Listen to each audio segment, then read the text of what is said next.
pot pickers. I just seen my pal. Got a nice. Ooh. Got a nice. Where have I put it? Got a nice queue here of cali weed. It's really heavy. Anyway, I'm going to take the drone out in a minute and fly around. First of all, I'm going to do an antidepressant. That could be why I've not woke up. Well, I'm starting to wake up a bit now. Still can't find my glasses. Do me later.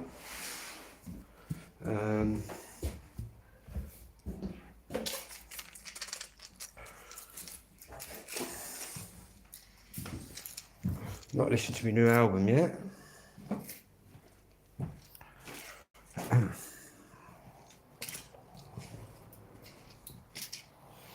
don't know where my glasses are. That drum though needs to go in that bag. So I've got the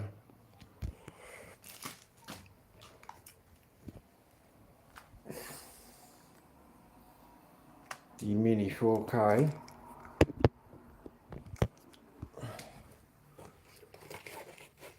Which can go downstairs with my other drone. Put all my drones down there. Is that a drone? No, that's a spare one.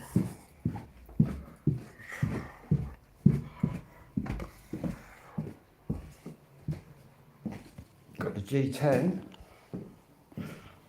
which is that one. And this one.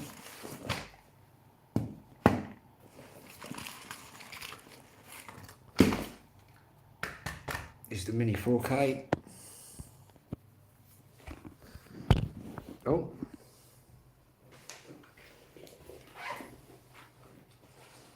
3 batteries.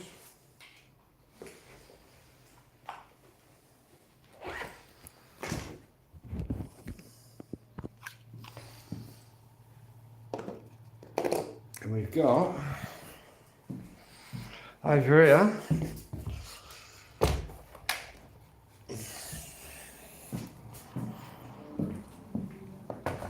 we've got the naughty one that goes 500 metres, which is the Mavic Mini.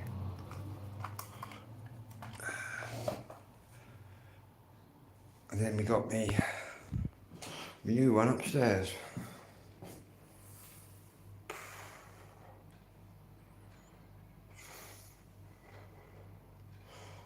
Still searching for my glasses, man.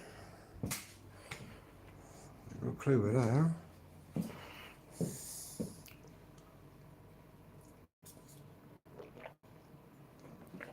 Probably here somewhere.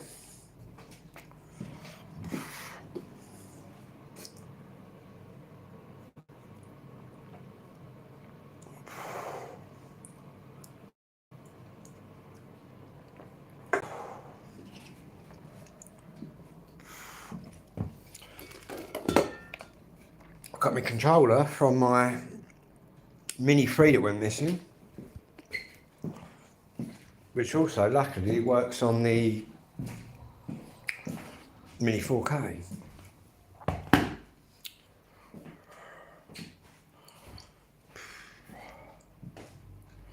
New Madness album, £10 look.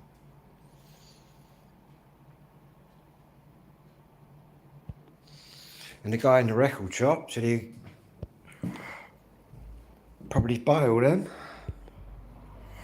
What I might do, obviously when you sell your records to a record shop, you can either have cash or you can have in-store credit where you get a little bit more.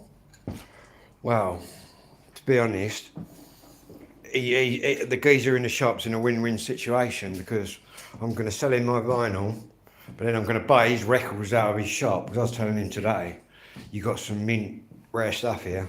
Obviously I specialise in what he's got, that section. and I'm pulling out fucking Dance Craze, Absolutely, First Press, all in just pucker condition, and all for reasonable prices. And to be honest, the prices are just going to go up. Also, Complete Madness, right, which is as rare as Rocking All shit, which I managed to get a copy of. He's got a copy of that in there. I kept pulling them out. I said, this is worth quite a bit of money. About 5 of them I pulled out. I said, that's worth quite a bit of money. Obviously, he doesn't specialise in it as much as me, whereas I'm just two-tone, that's it. Whereas he is a whole lot. But he says he does search for like good copies of them. He does quite a good job, to be honest with you. I can see me having a good deal with him, getting rid of all my records I don't listen to and just reinvest that into what we do collect. Do you know what I mean? What they're all worth, I've got no idea. Anyway, got some nice weed there here.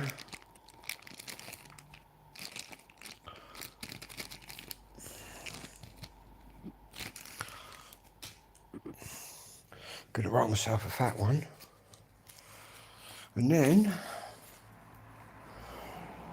have a little wander down, fly me drone for an hour or two if it's not too sunny. Well, hour or two. I doubt if I'll get that much battery flight time out of it. But I've got to say, these Leto Ranger drones just obliterate the Mini 4Ks and that on range and everything.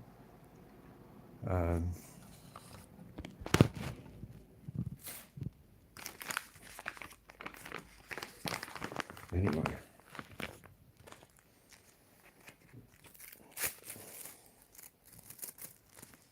Oh, and I've also had an update from the policeman, or I phoned up to get an update, and they've looked at what I've reported. They've looked at what I've reported with Clarion, and the classification is theft. So that's what it's going to be, Clarion. It's going to be theft. You bunch of fucking no brains. That's all I've got to say. But I always knew that it was theft, and the police have said they've looked at the incident and they're classifying it as theft, and it's being investigated. So unless I get all my belongings back, it's theft. They're being charged with theft.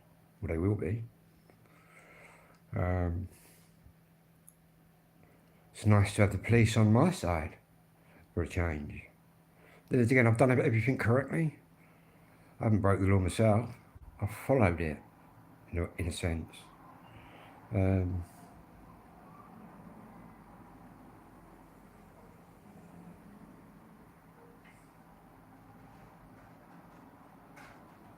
Hopefully it'll teach Clarion Housing that not everybody can be walked right over.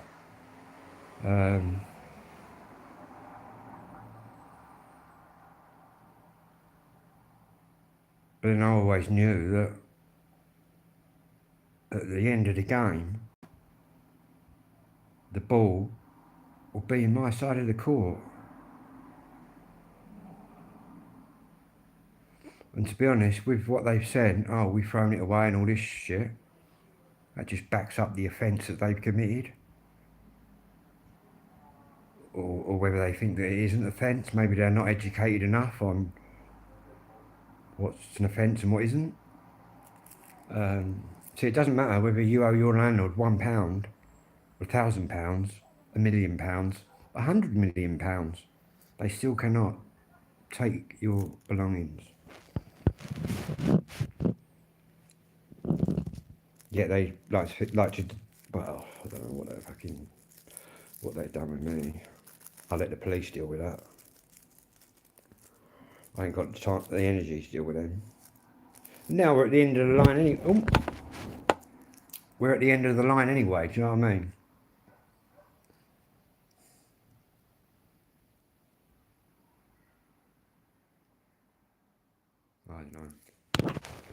Whatever you're doing, people, don't ever go with Clarion Housing.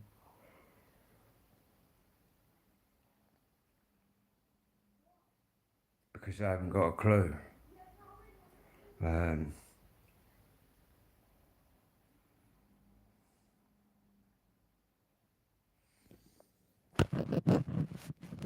Or I've yet to find anybody that has got a clue at Clarion.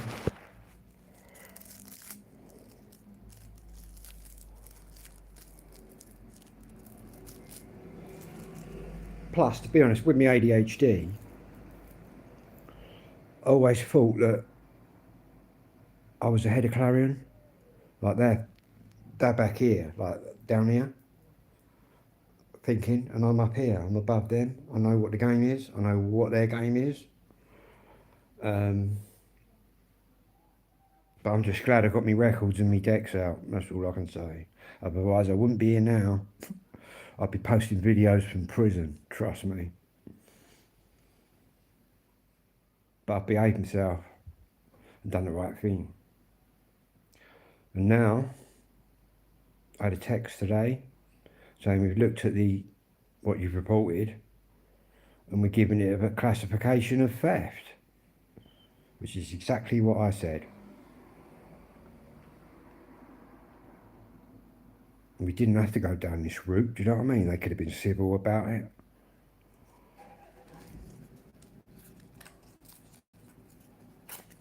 But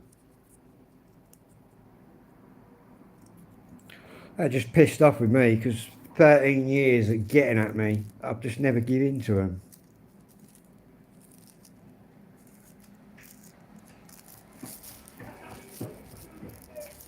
And once this is all done, by the way, I've got 1,000,001 documents I'm going to be uploading. But obviously for legal purposes, I can't really put them out there in a minute, but I've got a wad about that thick of just pure bullshit from Clarion. And some of it does make me chuckle, but I don't know.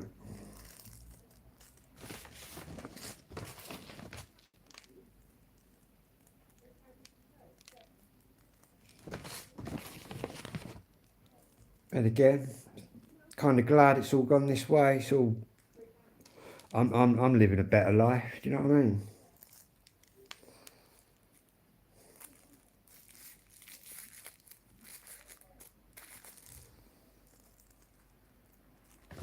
I've now got a doctor as well, so it's all slipping into place.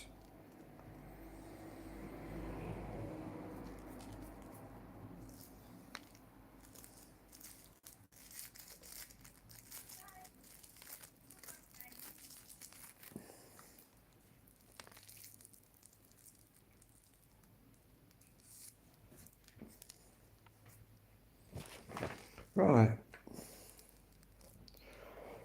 We're going to be taking the drone out, and we're going to be taking this drone out.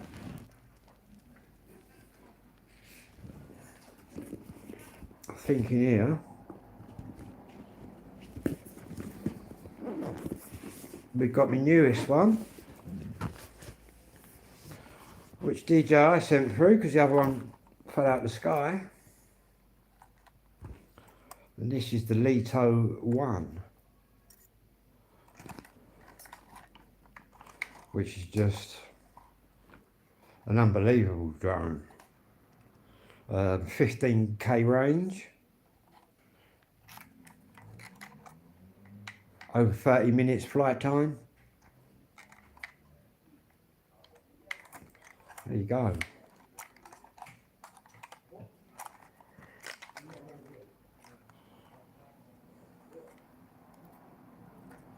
I took it out in the wind the other morning, a very, very windy morning. And this just sat there like that. And people was asking me, coming up to me, saying, how is that doing that? And it's doing that because it's connected to about 26 satellites, which hold it in position. Get technical. But saying that,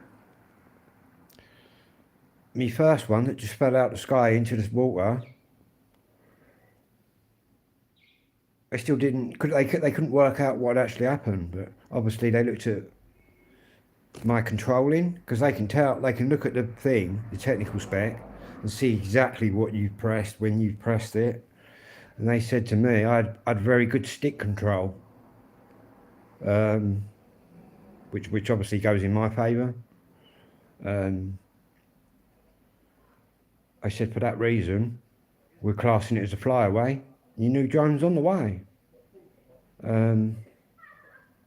Yeah, but like I said before, I'm kind of happy it went in the sea, went in the water, rather than hit someone. Because to be honest, that would hurt. And it's a good job I was actually watching the drone, because my controller gave me no warning whatsoever. All I saw was this disconnect from my controller, and then immediately just drop straight down, like someone had pulled the battery out. Very strange. But any malfunction that's down to not you, they'll give you a new drone. But obviously you've got to send them all the flight data, all the information recorded in the controller to get that. So you can't really ring up and bullshit and say, oh, this went there and whatever, because they'll see that it didn't go there. But like I said, every time I've contacted them, I've just been honest. Yeah.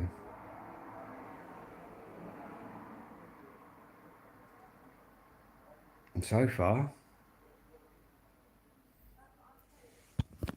touch wood, I've had no issues with that one. But you never know.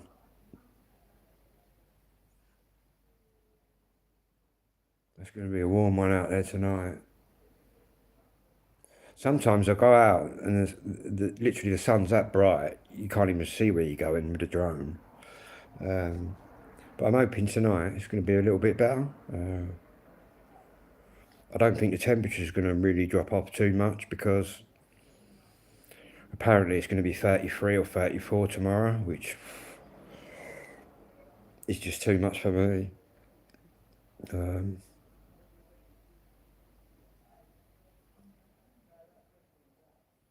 Anyway, I keep hearing music, right? I don't know where it's coming from, but it sounds like Phil Collins, man. So I've got 3 Phil Collins albums as well. Not that I play them a lot, but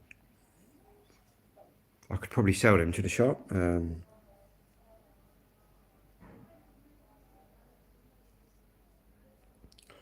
So the geezer in the shop's going to have a bit of a result, really, buying my records, and I'm just going to spend my money on his records that he's got.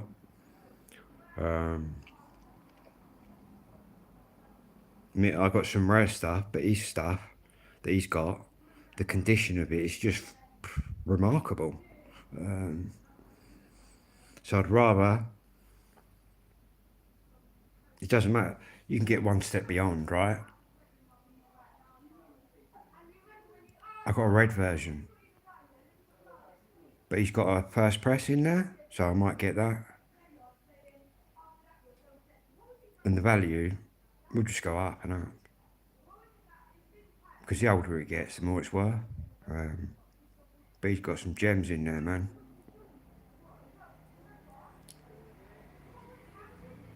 He's got ska, two-tone, punk, mod music, all sorts.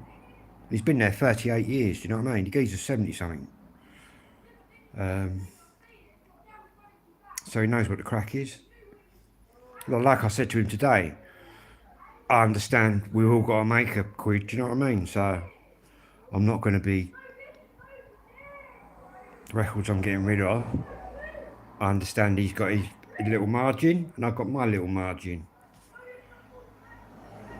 But the way I look at it is them 600 down there, and his eyes just lit up when I said 600. I said I used to collect all the different styles of music, but I went down that two tone rabbit hole, and I'm still in there. But yeah, I said to him, "Do you buy records then?" He went, "Yeah." I said, "I'll bring you a few in, and we'll have a deal." And obviously, if I choose store credit, you get a few more pound notes on your deal, because obviously they can give you cash, or they're going to get a better deal out doing store credit, aren't they? And I get a better deal, because what they do is give you, say they wanted to give you 100 quid for your records, cash. You get store credit, you might get 125. May not seem a lot, 25 quid more, but they get you a couple more records. It's mad how it works. But I did make a point of saying, I do, because I always say to him, I do realise we will want to make a few pounds, you know what I mean? I understand he's got to make his money, but he's going to make loads of money because I'm going to sell him my records and then instantly jump in his two-tone section and buy loads of them, because I ain't never seen nothing like it, people. I've never seen such immaculate records and covers, just in pristine condition. But I did say, all your covers and everything's just spot on. And he said he literally searches them out like that. And I said, good move. I said, you know it's a seller then. But yeah, I've got like a regular face in there now. Struck quite a good relationship up with him. In fact, I'll have to take some of my mum's music in, because he's in his 70s. He'll be blown away when I tell him who my mother is. Which I haven't said yet to him. Crazy.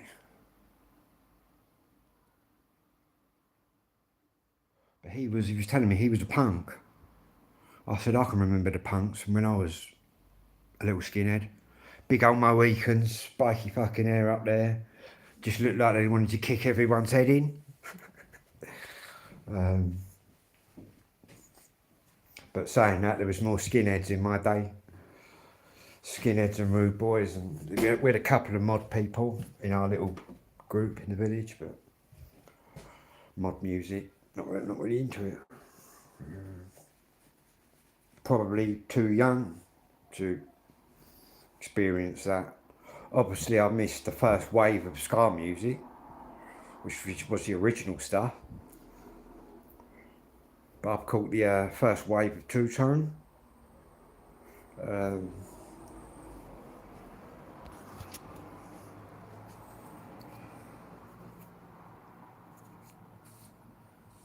Yeah,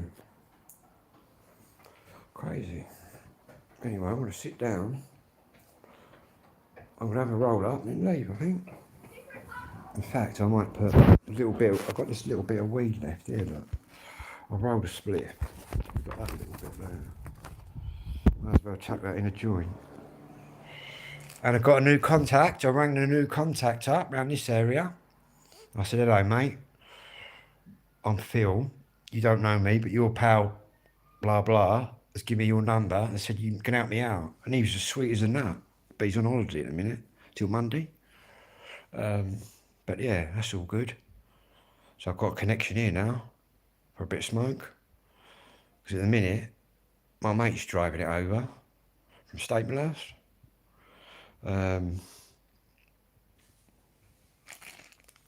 Which is this Cali weed I've got, which is really heavy. But to be honest, with the weed, where most people would just get all sleepy and all like that, with ADHD, it actually wakes me up.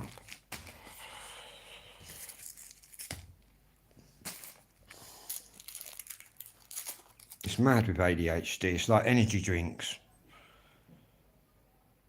Most people drink them so they can stay awake and get a bit more alert. Well, they have a reverse effect with me, same as caffeine. With an ADHD brain, it works the other way. It actually relaxes you.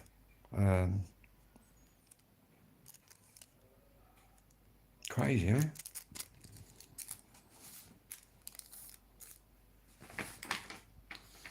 Right. So I'm trying to put a bit of charge in my other phone now. Take the drone out, flatten them batteries, come back, do a bit of housework. Already put one sack out, got another sack. The big man comes tomorrow.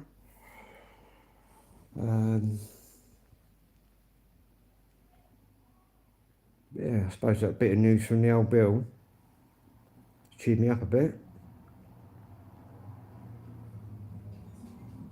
Basically, we're looking at what classification my report would be, and it is theft. That's what they're taking it forward as, a theft.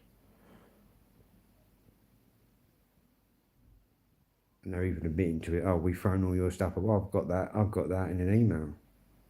So what they're doing is they're admitting their offence. So really, they must have shit for brains. I think with Clarion, the left hand doesn't know what the right hand's doing. Or maybe they quite often rob people's belongings. Maybe they've got away with it. But they haven't this time. And I've made sure that I've distanced myself from everything.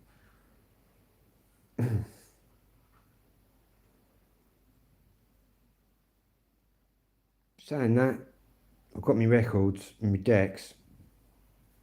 I wouldn't be here if I didn't have them. I suppose I've got a few passions in life, music being one of them. But then my mum was quite a famous singer in the rock and roll days in the 50s. So that's where I believe that I get my love of music from that. Me mum, probably.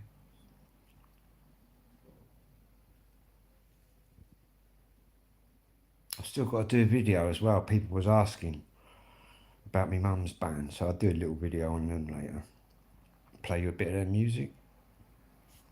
Basically, my mum was on the first ever kind of music shows ever on TV.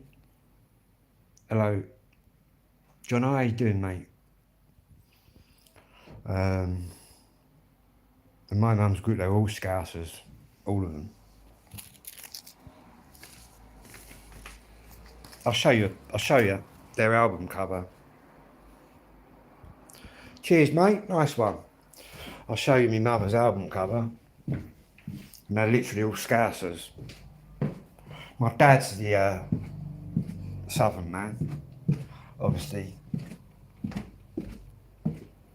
But my mum, she was from North Liverpool, a place called Bootle, which is the same place where Jamie Carragher comes from. And basically, these are the other TV shows my mum was on. There's my mum's album cover in the frame. That's from 1958. That was recorded at Abbey Road Studios. And as you can see, my mum was on the 6-5 Special show, the Eamon Andrews show, Come Dancing as well. You know, you get to Come Dancing on TV. My mum and them girls, Scouse girls there, were the original house singers, and my mum's there. Basically. And that's my connection to music. My mum made records, and there's one of my mum's records on the deck at the minute. She was on quite a famous label, look, Parlophone.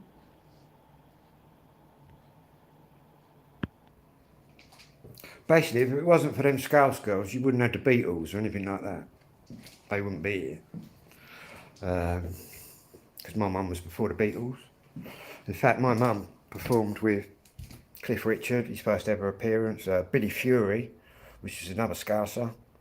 Very good singer, actually, Billy. All sorts of people. My mum would have been one of the first performers ever to perform live on TV with Caribbean fellas, like black fellas.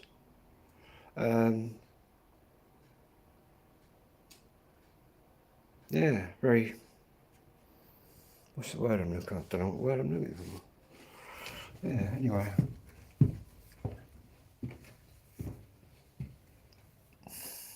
I'll say you want to be a mod. Everyone's welcome on my channel. Might be a two-tone channel, but Mods, hippies, don't bother me, man. For me, it was just like the specials, madness, the beat. Don't mind the jam. A couple of jam tunes are all right. A couple of the Kinks, their tunes are all right. In fact, I was looking for the jam earlier. Going Underground, man. Fucking, that's a tune.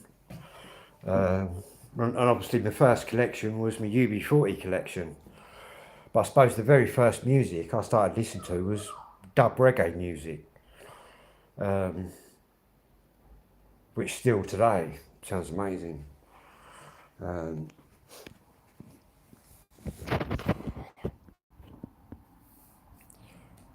Tell you what, the old sun's going in a bit, but it's still pretty bright out there. I've got to find my glasses, man. Sitting here squinting at everything again. Anyway, let's get this joint rolled. Oh, got a large one rolled, but that's for down by the pier. I'm going to roll a little one just for walking down the road. I could well be live from the tent tonight. I've moved my tent around a little bit in the garden. I believe it's supposed to be 34 tomorrow, so the chances are the temperatures tonight is going to be too warm for me.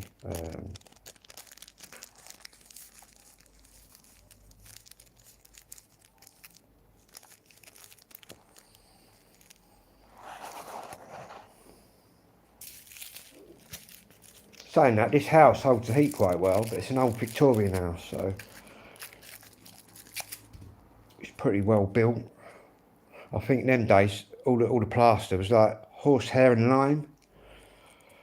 All you old builders out there know what I'm chatting about. I think that's what this is. But saying that, me and my social worker are going to be looking for a new place. Because this is only temporary, but the girl that kind of owns this house has said I could stay here for as long as I want till I find the place I want. So, because my social worker did ask today, has anyone said anything to you? I said, well, to be honest, no one said anything. I said, the girl that owns the house, when I first got here, she said, you're welcome here for as long as you want, Phil, till you find somewhere else.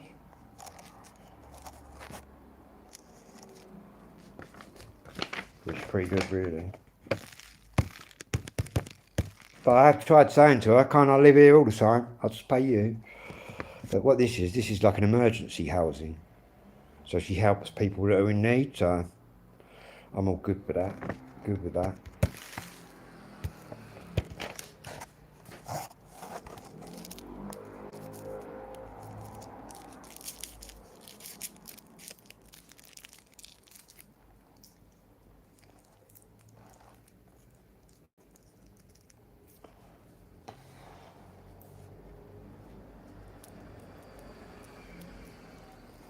Right. What do we need? We need to put this spliff here, poke the end in, so it all doesn't pull out. I can get legally, by the way, but I don't do it that way. I get mine from the street, but I can get it on prescription. One of these weed doctors that are out now, but I'll stick to what I know, do you know what I mean?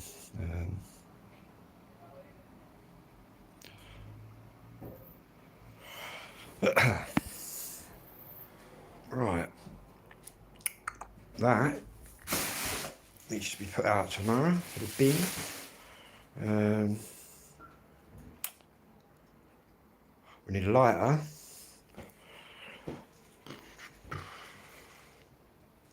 Got about 1,000 lighters in here somewhere. The joys of ADHD, just ended up losing everything. Oh, here we go, up here on the shelf.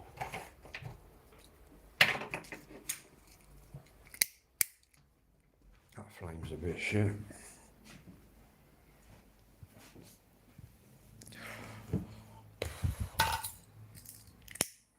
That's better.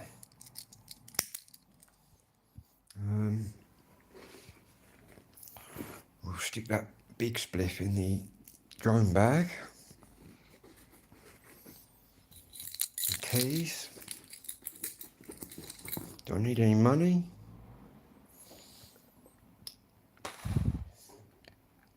Probably not, but I might take my bank card just in case.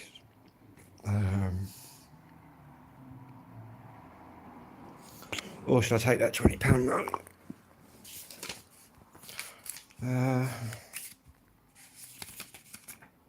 Decisions, eh? Cash or card?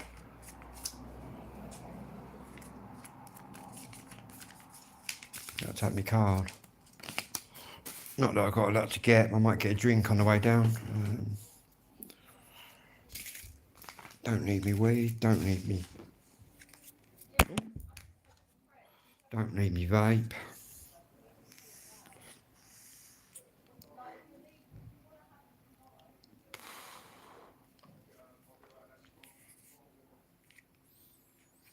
Can't believe I'm halfway through that already. Need my drone licence, insurance. Got my little badge, look. All legal.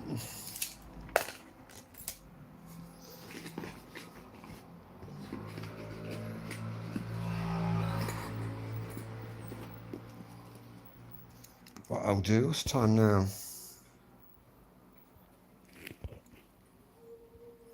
7 minutes past 8. Tell you what I've got to do one day, is go down to Gillingham Football Club, put my drone over. And basically, Gillingham Football Club is our most successful kind of Kent team. Not that I'm a Gillingham supporter, I'm a Liverpool supporter. But I suppose as Gillingham is our local Kent team that have done the best, my dad's kind of kept an eye on them over the years, but then my dad's obviously got a link to this area, being in the submarines, in Chatham, just around the corner. But yeah, I might go down there, have a little look. And hopefully Gillingham will get Liverpool in the cup. And I can go down there, get amongst all them Kent bods, which will all be sounding like me, and I can cheer on Liverpool. And they'll all be looking at me thinking, fucking hell, who's he? Yeah, that's who I'd be cheering, mate. If it was Gillingham versus Liverpool, I wouldn't be cheering the Blues. I would not be cheering Gillingham.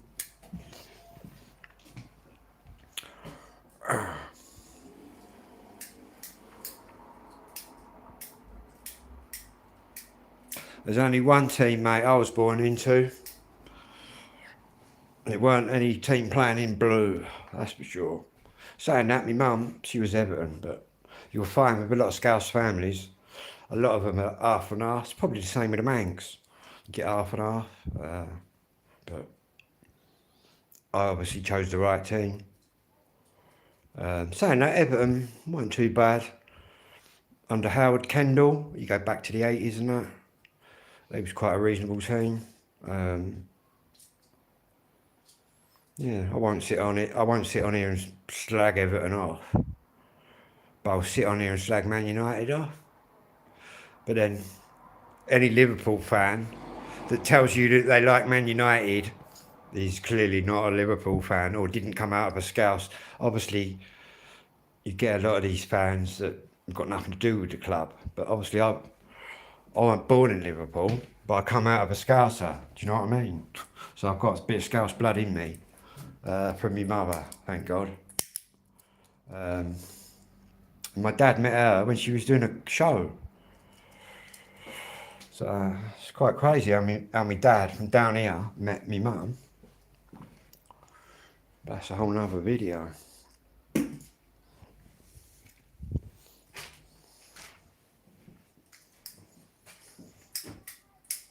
yeah, don't like Man United, but who does?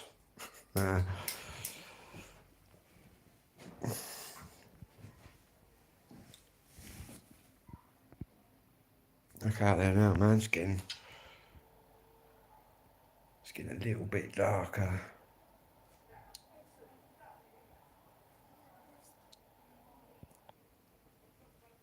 A little bit warmer though, isn't it? I really need to find my glasses, man. I can't even remember getting in the other night.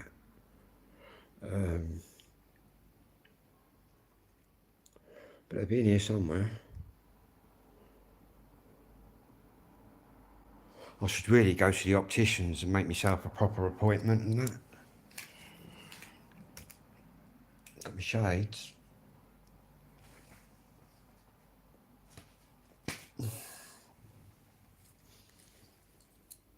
And by the way, this is not a football channel, people. But obviously, I'm a music channel, but I do other stuff. We talk about football and whatnot. Boxing as well. In fact, we've got a new heavyweight on the scene, Atoma, and he lives in Chatham. And he's going to be the new fucking Anthony. He's just going to wipe people out, honestly. They're saying that this kid could be better than Mike Tyson. And I don't doubt that. And he's a Chatham boy. And he's just fucking blasting people out, mate. Proper blasting them out.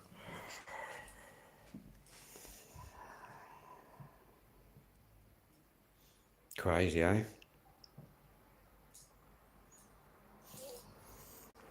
But saying that, I think AJ and that, I don't know if anyone see the AJ fight the other night.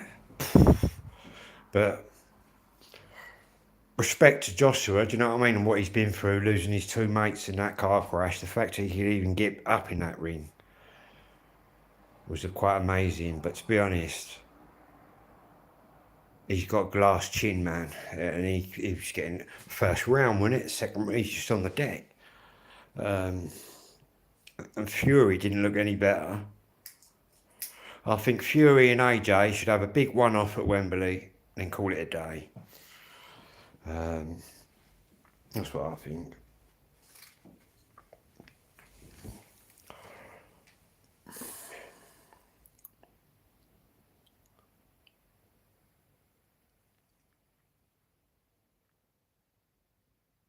But I suppose all the time people are offering you millions and millions. You're not going to be fucking retiring, are you? You're going to be filling up your pockets until nobody's talking about millions anymore. But Joshua, he must have made so much money. And Fury now. Both unbelievable boxers, don't get me wrong. And Tyson Fury, what he did when he first won, and then he got on the drugs, got all really massive, got banned, and then there was a video of him, I'm coming back to win the lot, and he was just well overweight. And what did he do? He come back and won the lot. And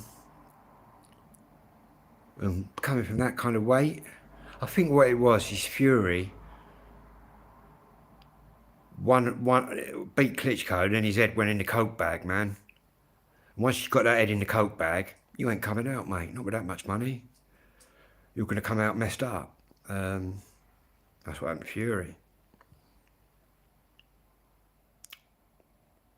But a lot of these boxers are from the street, do you know what I mean? They're not posh people. But Atoma is the new man on the block, and the new kid on the block.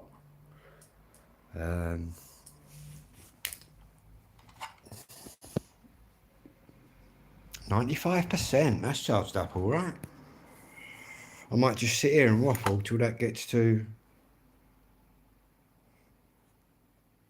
In fact, we'll go outside, sit in the garden and smoke this while that just charges up to 100%. I reckon.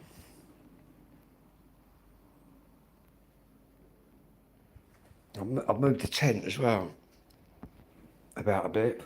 I keep kicking that deodorant can over. So let's put it in the bathroom, man, where it belongs. That smells nice. Am I even?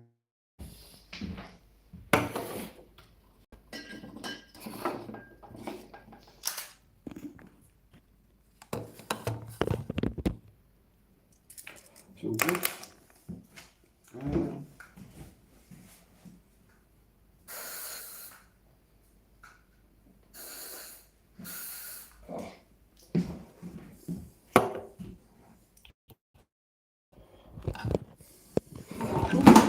God, lucky there.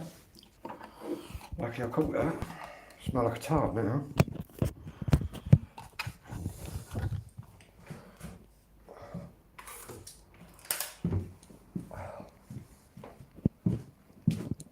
Take this one off at the back.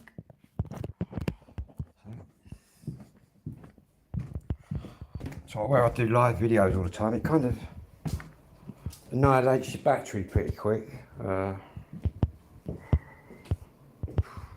So I'm just looking for my glasses.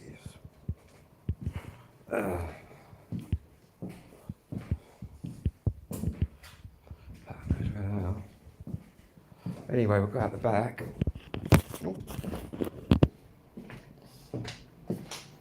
I suppose it could be in my tent, possibly. Pretty sure I wouldn't have sort of left them there. You never know.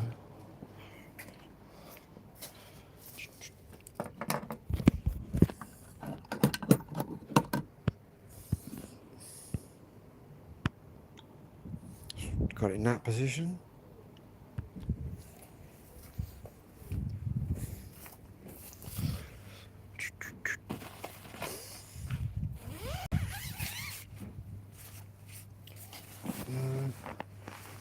I didn't leave them there.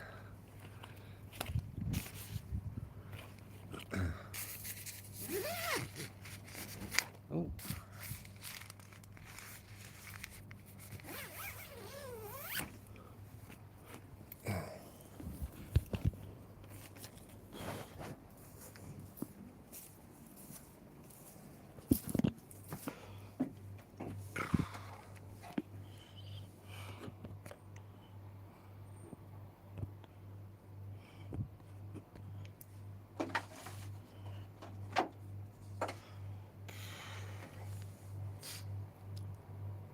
Yeah, it feels a bit cooler now.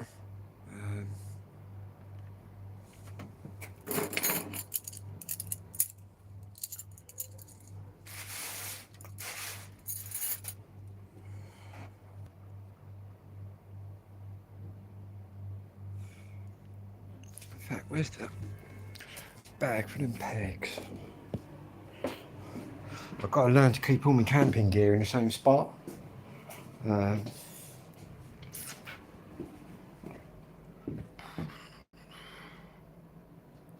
in a minute I've got it all over the gaff.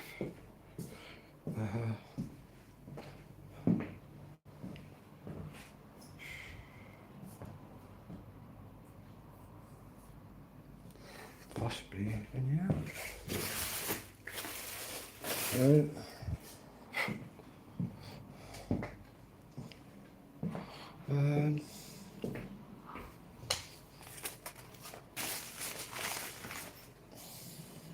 Message in me bag.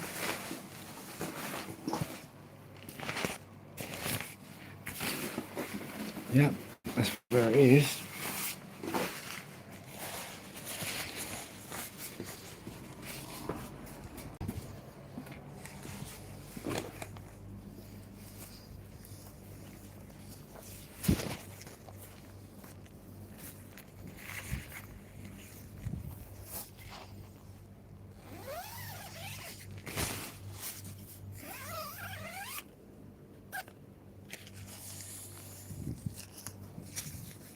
In fact, that tent's quite cool.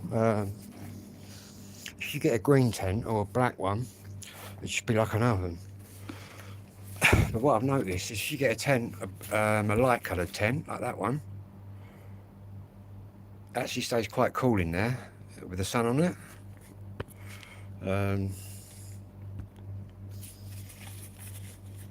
But obviously you get a black tent, it's just going to draw the heat in. Where do I put them pegs? The good thing about that tent as well, it's freestanding, so you can just pick it up and put it wherever you want it. And basically that's 4 seasons as well, so you can use that in winter. That's why it's got these extra bits. Ooh. If you look round the side, these bits here. Basically, that's if you're out in the snow, you can put them down. So the snow or the cold can get under there. And I have tested it in freezing weather. And to be honest with you, you get in there in the freezing, it's actually really warm. Probably the warmest tent I've ever owned. In sort of winter, and obviously I go camping all year round, so I go out there in the snow and stuff.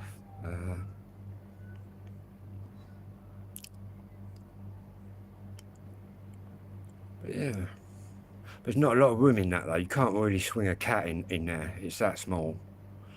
But the side bits that come down, you can stash a bit of stuff like there.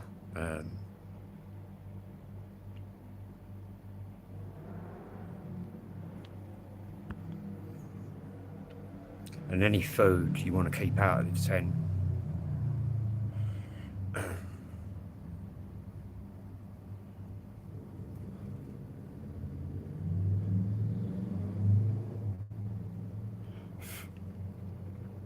I'll show you inside it. You've got like some pockets and stuff. Spin that around. So you can actually just take that off. Be a bit cooler in there.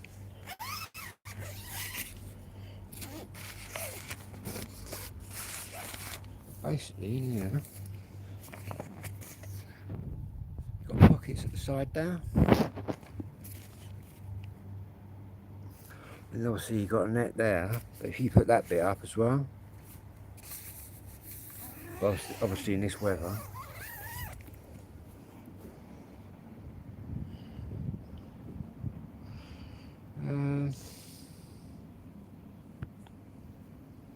it's pretty secure. And I haven't even got that. Obviously you've got these that you can put out, which basically secure it a bit more.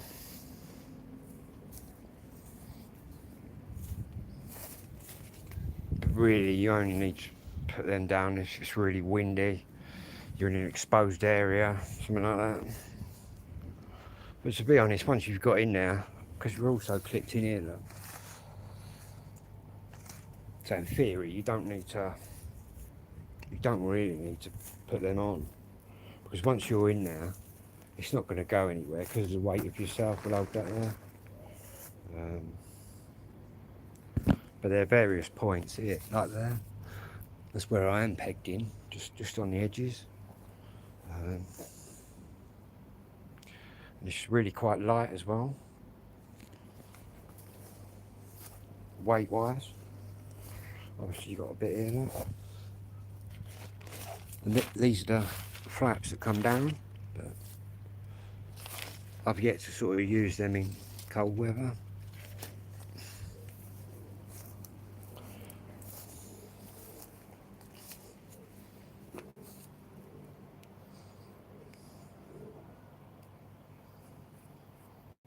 It's pretty easy to put up as well.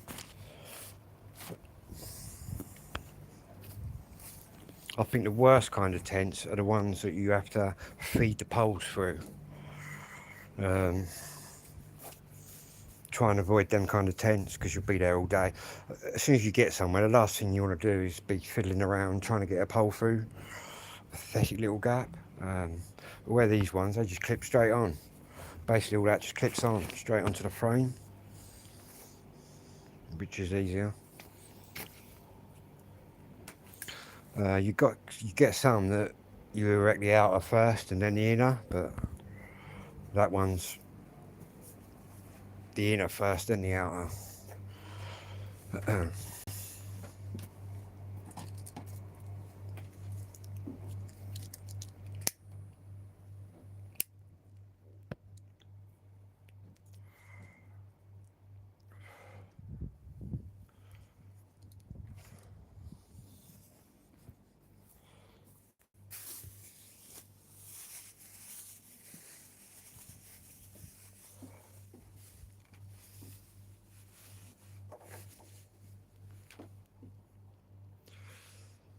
might do is go out Friday and Saturday night or something. Well,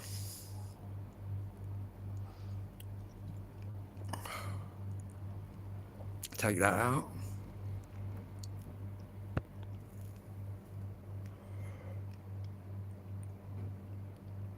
It's a lot easier though since I've got my new backpack.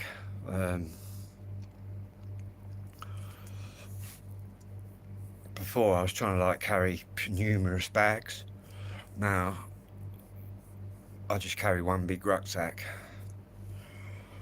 which I'm used to anyway, having weights on my back. They do like an army one, but didn't quite fancy that.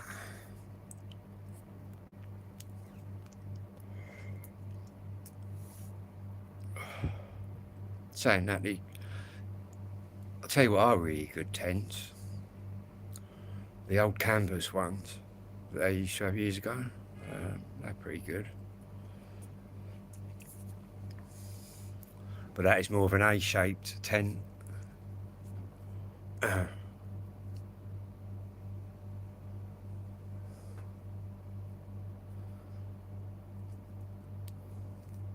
You also get them other kind of tents, which is just like a bivvy bag that they get in.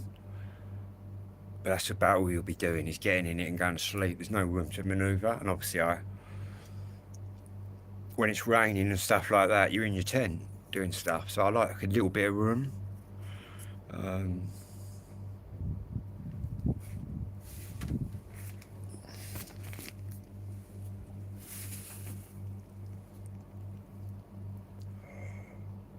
But you wouldn't fit any more people in there.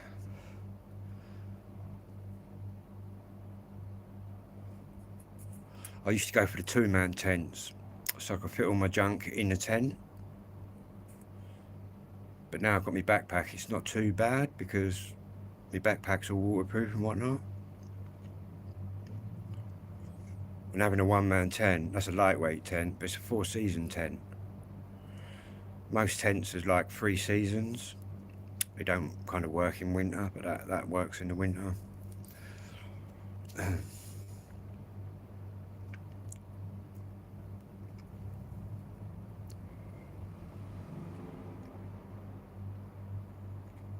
But you can't beat it, really. I don't go to sort of camping spots. I go to remote places. Do you know what I mean? Where, well, they call it wild camping, but it was just called camping in my day.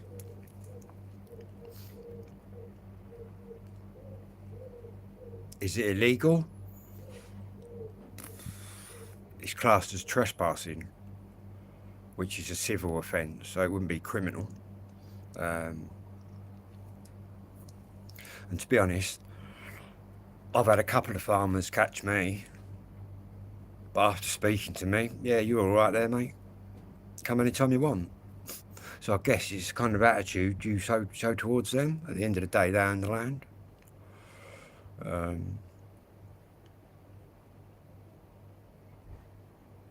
I think, whereas in the New Forest, I believe that's the only place you can camp. And in Scotland, you can camp anywhere. But in this country, it's just 1 or 2 areas. Not that stops anybody. And obviously you've got the other campers, which are what they called stealth campers, which people camping out in the middle of roundabouts and just crazy shit, to be honest with you. And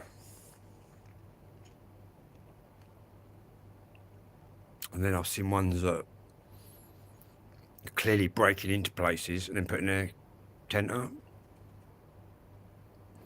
which would be classed as actually a crime, because if you're breaking in somewhere, you're breaking in. Whereas if you just walked into a farmer's field, you're not breaking in, you're just trespassing.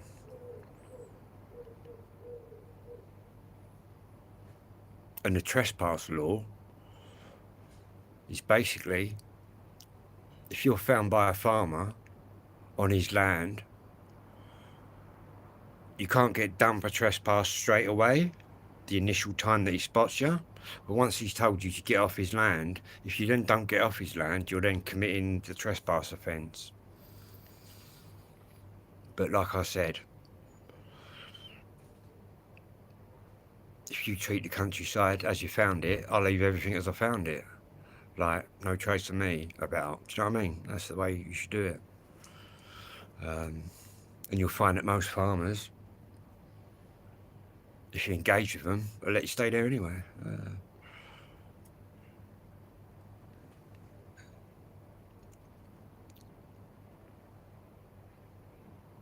Then again, I've got a couple of places which are that remote and that off the beaten track that, you know, people wouldn't find it anyway. It's weird actually, the old camping. How they call it wild camping now. It was just called camping in my day. And we've always been camping in the same areas. But I suppose they get people who come on their land who are not as considerate, leave all their litter behind, which gets the real campers like me a bad name.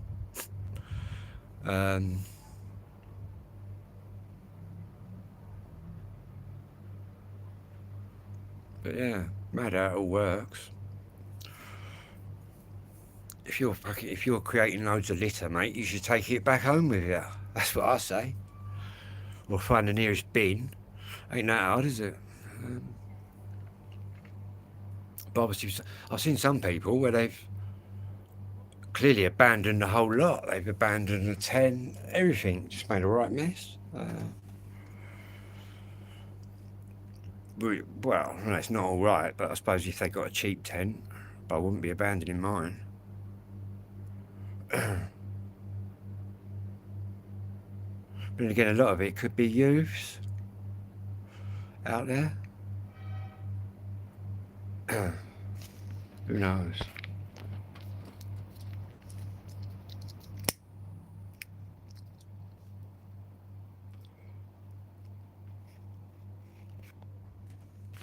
Obviously, I have fires with my camps, which is okay as long as you, when you go, you put it right out.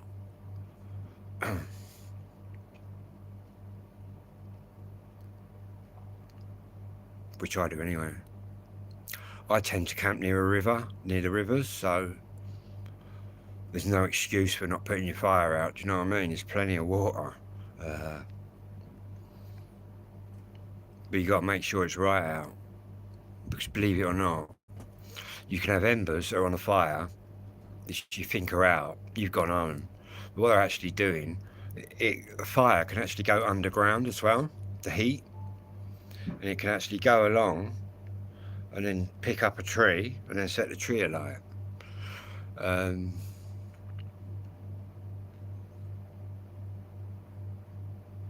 But I always make sure that there's plenty of water over it. I forget what that's called. There's a specific term for that, but I can't think of that.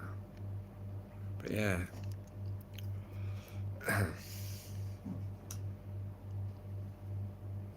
But if you're going out in hot weather, get yourself a light coloured tent. Otherwise you're just going to burn. Them dark coloured tents, man, they're like ovens. And them green ones. You want to swerve all them. That's my first white coloured tent. Creamy coloured tent or whatever. And literally, it's the same as being out in the sun. You wear a white shirt, it just reflects off. You wear a black one, you're going to get hot. It's the same principle. But in winter, I've got in that tent when it's about -3 or 4. And it's actually warm in there.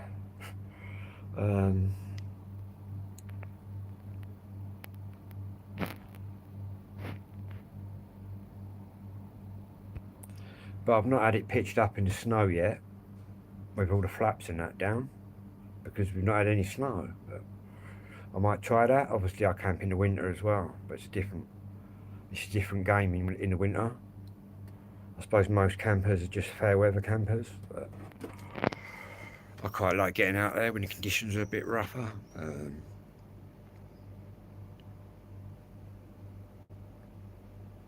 Then again, when I was a youngster, I belonged to what's called the Sea Scouts in my village. You get adventure scouts and all that as well. There's all different kind of scouting movements, but if you live near the sea or the river, you'll be a Sea Scout. And obviously, having Chatham there, my dad was in the submarines, I went to the Sea Scouts, who basically taught me all about tents, canoes, all sorts. I think the adventure scouts are more if you're in the city and you ain't got no big rivers or the sea around you, more land-based campings kind of thing.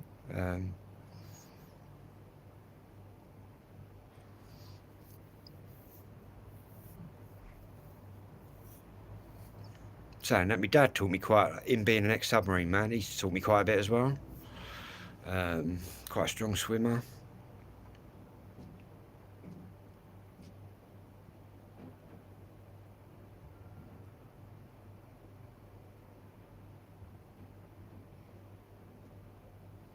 Crazy, eh?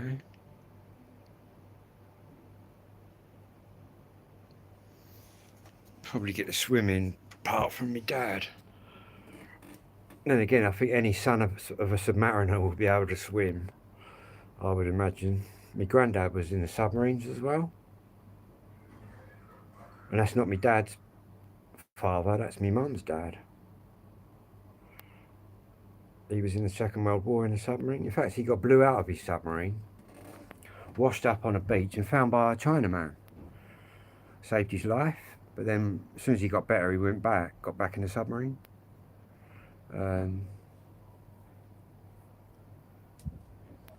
But he was originally in the Merchant Navy. But then the Germans were sinking anybody. So then he thought, I'll join the Royal Navy, straight in the submarines. And up you went. But to be honest, to be in the submarine service, you've got to have a certain sort of mentality. Because you're underwater, do you know what I mean? It's a different ball game. So what they tend to do is pick out the more rough and ready, harder people for the submarine service, rather than just your basic Royal Navy.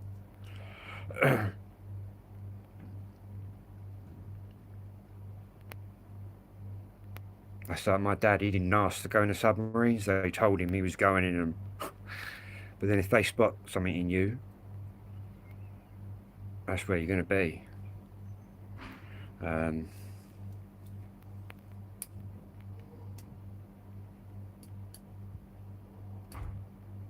what they do on a submarine is you're taught to do every man's job.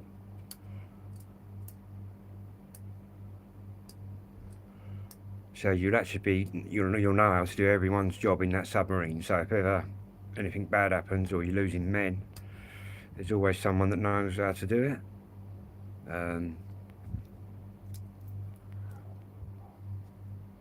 But I think a lot of obviously my granddad, he was in the Second World War, but my dad was in the Suez Canal thing that went on years ago. I think my dad and his people were just spying on the Russians up under the ice. Rain. Send it down here, bruv.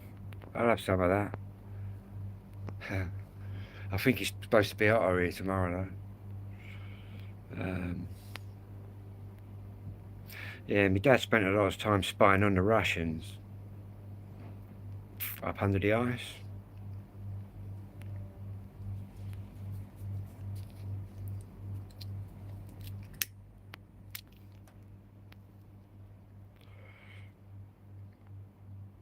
And another thing, they don't really, during active wartime, if you sink another submarine or another ship, they don't celebrate anything like that. Because at the end of the day, I've been brought up to respect all the war dead, no matter what side they're on. Because at the end of the day, they're only following their orders. As barbaric as them orders may have been, it was probably, in some countries, you either did it or you're going to die. You know what I mean? Killing their own people. God, I wish it was. We had a little bit of rain a few days back, but not a lot.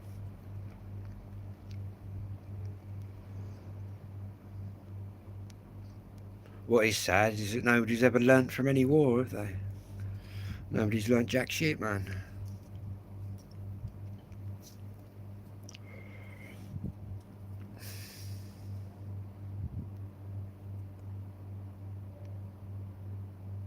Crazy.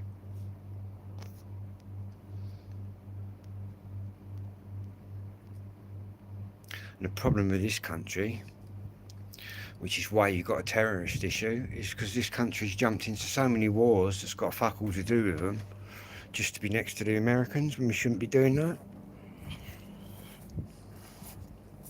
I'm all for going to war if somebody's invading your own country, but I'm not all for it just because the Yanks are out there somewhere and we got to feel we join in. I don't think that's right.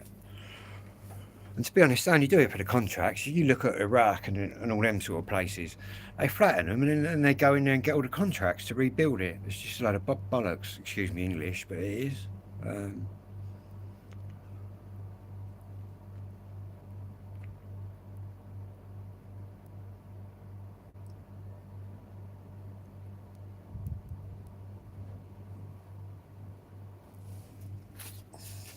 I don't know. Sit here and talk about that all night long.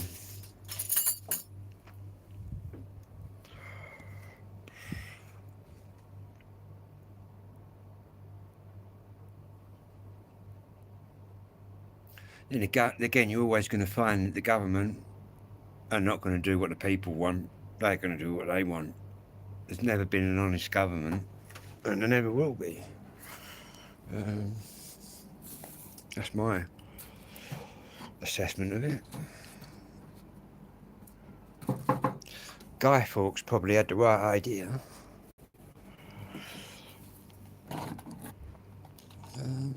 It's probably because they're all middle class. You only get a small percentage of the government that have grown up in a council house, or a majority of them have been born with silver spoons in their mouths, privately educated, and think that they know it all, when really they ain't got a clue, man. I went to a comprehensive school and I think I know more than some of them.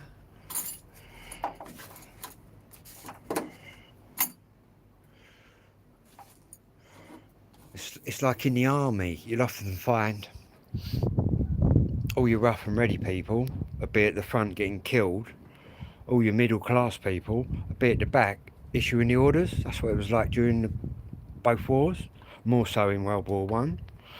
That my other granddad was in, he was on a horseback. He was a lancer.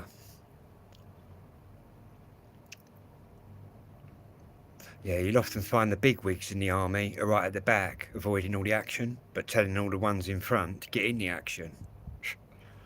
You only get a few, like, what was his name, Colonel H. Jones, wherever his name was, in the Falklands. You get the few that are proper, who led his men into it, and that's what it should really be. In my opinion. But obviously, he got killed as well, trying to storm the Argentine thing, but he was the first man over. You look at the First World War, where they used to shoot people at dawn and that, do you know what I mean, for not going over. You know what I mean? Who'd want to go over into no man's land and just get blown and shot to fuck? Do you know what I'm saying? It's crazy. Yeah, I believe they were shot at dawn. Being cowardice. I don't think you could have blamed anyone for not wanting to go over the top. I don't think it's a case of cowardice, is it? But back then, crazy. Like my granddad, he was one of the ones that made out he was a little bit older to get there, but my granddad was very good on a horse. He'd done a lot of farm work back in the day with horses. And obviously, in the First World War, you got to look after your horse as well as yourself. Do you know what I mean?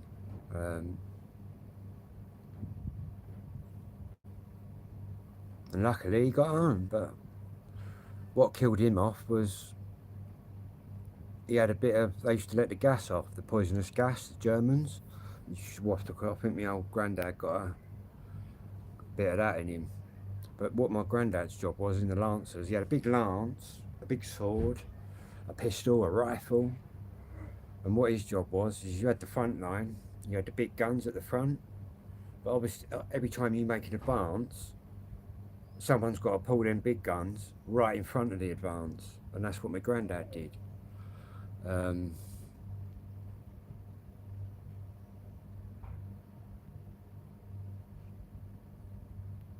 So I'm kind of lucky that I'm even sitting here talking about it,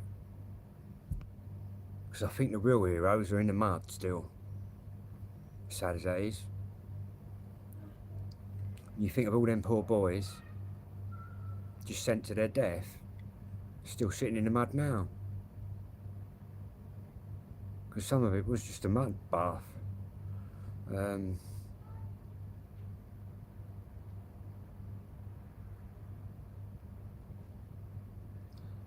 But my dad said that my granddad never uttered a word about what he saw in the war. He'd probably see his mates blown to bits and whatnot, do you know what I mean? Oh, I can understand why a lot of old people didn't want to talk about it.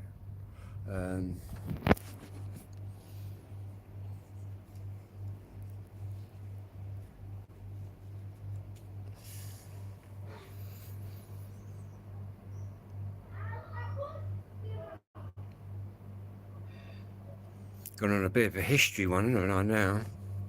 Anyway, we are a music channel, don't forget that.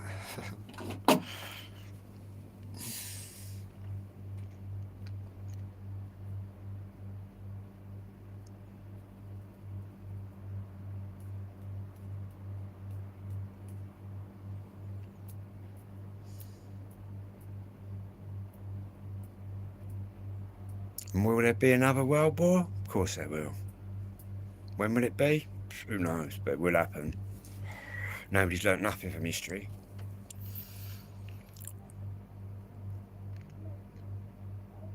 I don't think people ever will. Sad as that is. And then you throw religion into the pot as well. It's crazy, really.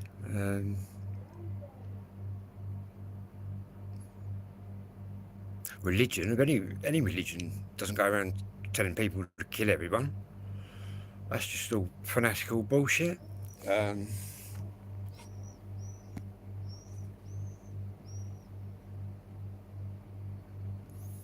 TSU, hello there. Yeah, you're exactly right as well. Exactly. Colonel H. Jones, that was his name.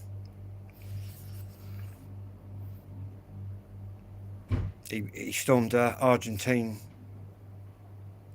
gun post. Instead of sending his men out first, he went over first. I think he got what's called a posthumous Victoria Cross for that, which is when they give a Victoria Cross to somebody who isn't here anymore, who was killed doing it.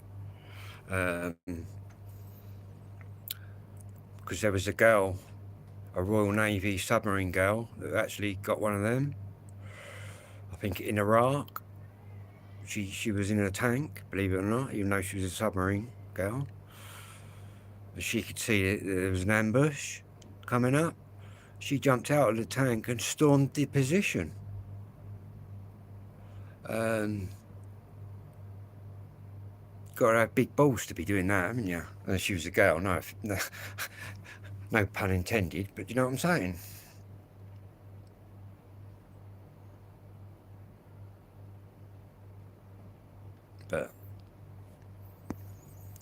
I think at one point, like, females were just banned from all of that, but they can do it all now. Probably in the submarines, they're probably a bit calmer as well, the females. But saying that, submarine warfare, my dad was in what's called killer hunter submarines, which were the ones that went out and searched for other subs and took them out before they took you out.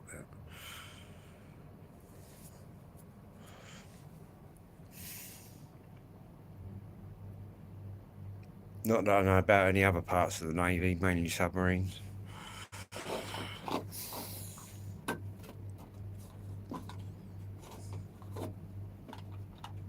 Should have been a history teacher, man. Anyway, let's get that drone up in the sky and get out there. It's getting a little bit darker.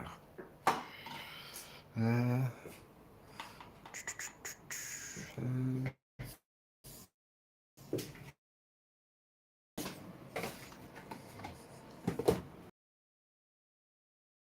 expect a lot of you people out there probably got grandparents that was in the wars and whatnot.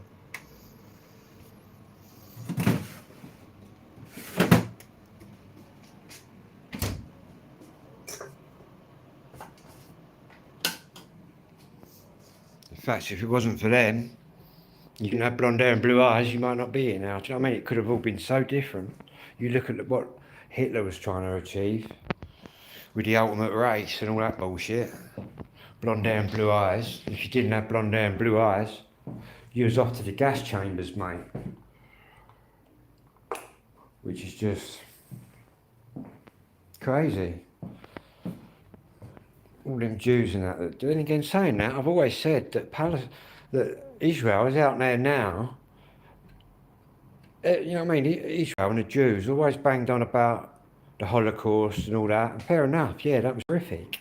Yeah, what hypocrites Israel are, because they're out there now doing the same thing to the Palestinian people. But, yeah.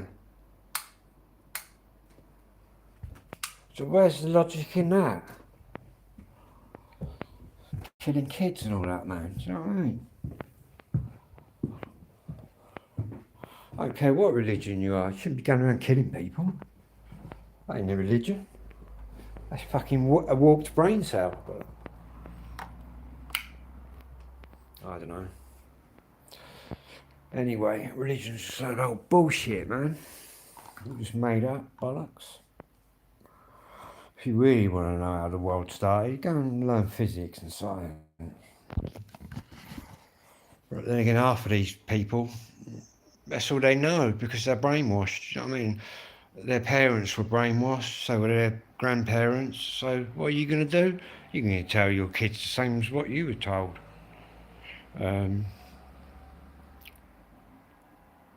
Me, I did religious education at school, and I also did science at school. And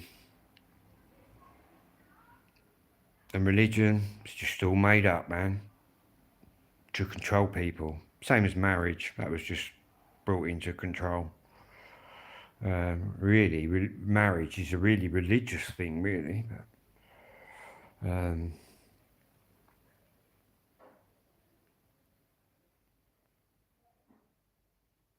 if people want to believe in religion, it's up to them, isn't it? But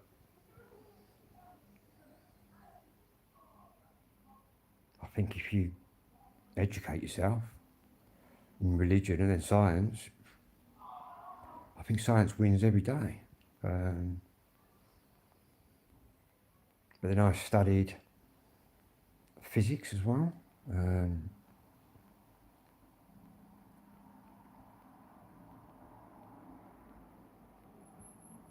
But if I'd have not been educated in that and just had religious studies banged into my brain, boom, boom, boom, boom, boom, I'd be brainwashed, you know what I mean?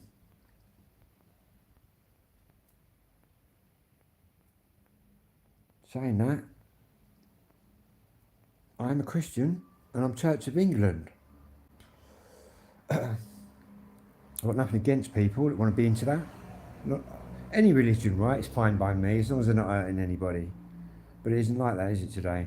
And I think a lot of these terrorist groups just use the religion, man. Just use that as an excuse. I don't think any religion out there tells people to go around blowing people up and doing all the fucking ludicrous things they get up to nowadays. Or either they've got a warped interpretation. I don't know what the word I'm looking for. They interpret it all wrong. But how could you get it all that wrong? I've got to say this, I think they're clearly uneducated. Don't get me wrong, I'm no fucking brain box, but I did go to school, do you know what I mean?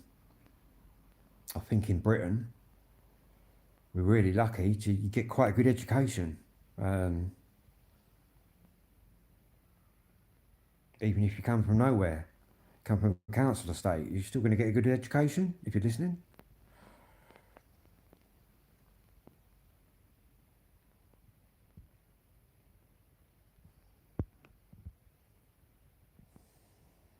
Yeah.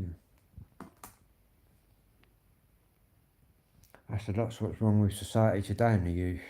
They're not being educated, man, in the right way.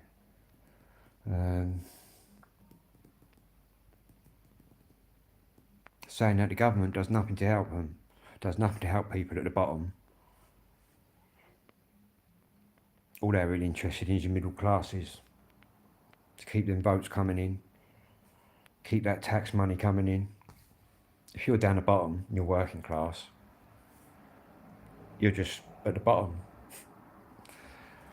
And yeah, I'm at the bottom and I'm proud to be at the bottom, people. I'd rather be working class than middle class, or you get the real elite who are at the top, man. They start thinking their shit don't stink, do you know what I mean? I'm quite grounded. I'm glad I've grown up in the council estate because it grounds you. I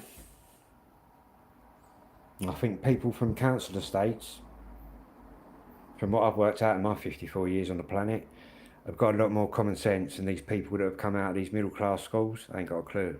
They've never been on the street. You know what I mean? Crazy.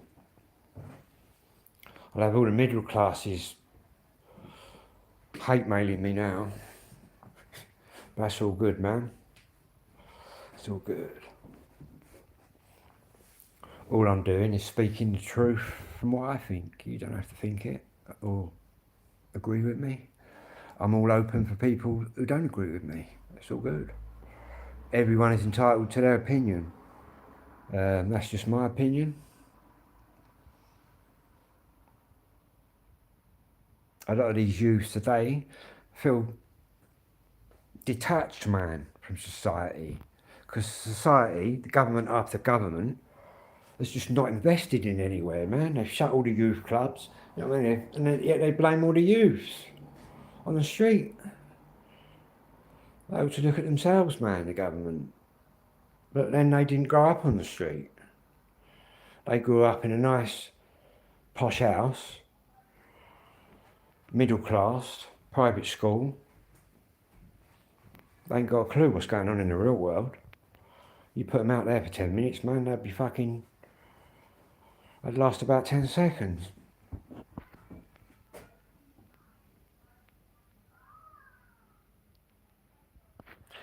Yeah, I'm just off out... Where's my other joint, man? I've rolled a big spliff. It's getting dark as well, man. So I'm going out with me drone. I was going out about fucking hour and a half ago, look, but I've been on here gassing away about the war and everything, tents and, you know, and the music. Obviously, we're a music channel, but I do talk about other stuff. What's going on out there in the street and that. Boxing, football, whatever's happening. Whatever's in the news.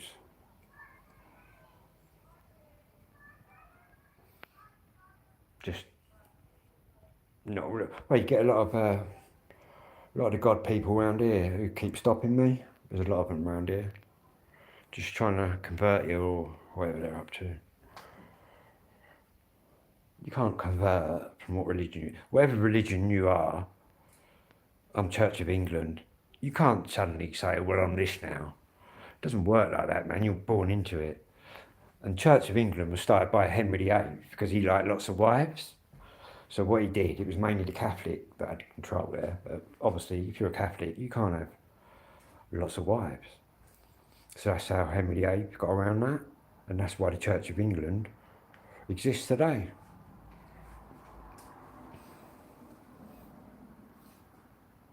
Because Henry wanted lots of wives.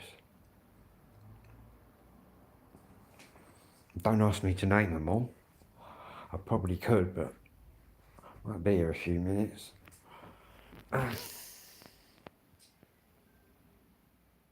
Nearly dark in Scotland. I'm down in Gillingham, in the southeast. It's still pretty bright up there. It's going to be a warm one, and tomorrow it's going to be about 34, so I'll be sweating me bollocks off again. That's for sure, man.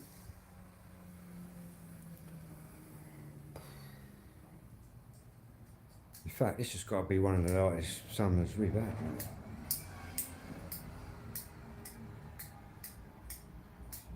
Send me some rain. Someone needs to send me some rain. Or just a bit of coldness, even at night. It's ridiculous down here.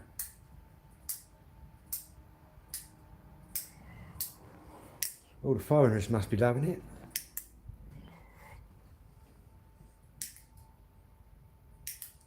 Am I allowed to say that? All the foreigners are loving it?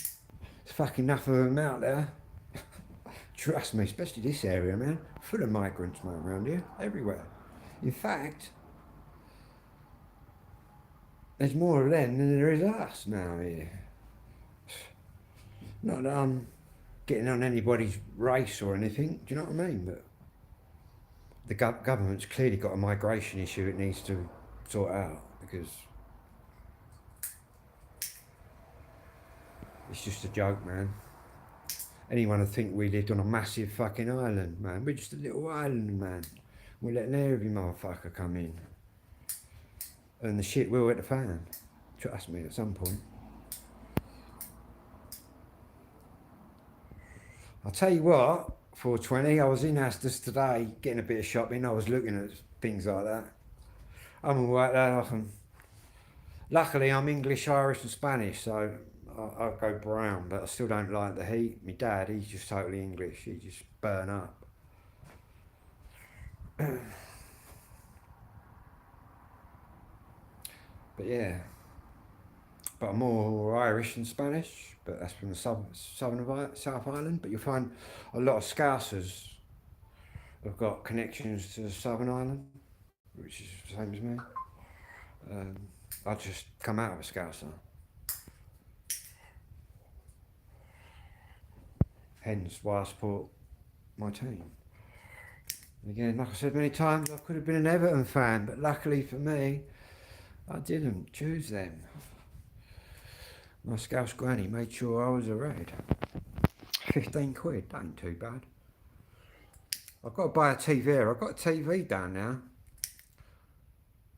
And I really should. It's got a built-in box, but I've got to get an aerial. But I think they wanted 25 notes for the one in Asda's. And would it even work on my TV? I've got like a massive TV with a built-in box, but obviously you've got to have an aerial.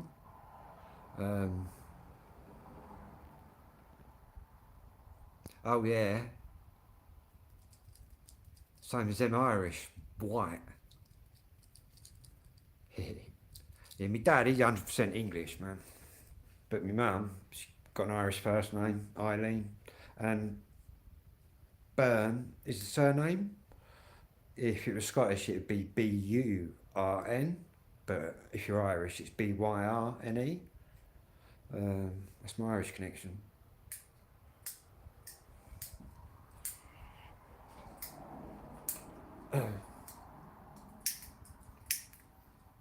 And you go back to me granny, and then you go back to Spain, which is why I'm going brown, and my dad would just go red.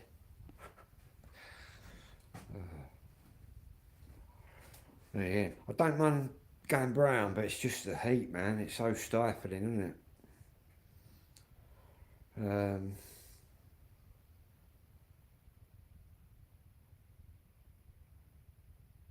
Crazy. I haven't even gone out and flown my drone yet. I fly at night. I've got my light.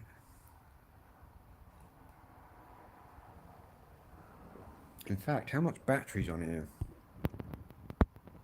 Wow, 46%, man. I've been on here an hour and a half. I'll wait till it's after dark. I'll take my drone out, put all my lights on then.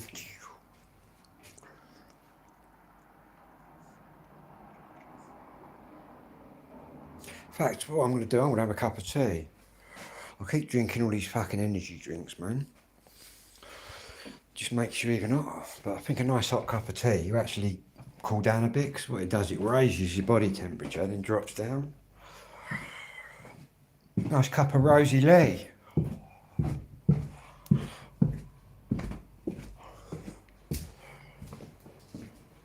Oh, and I'll show you my new record. My new Madness album I bought today. Check this one out. For £10.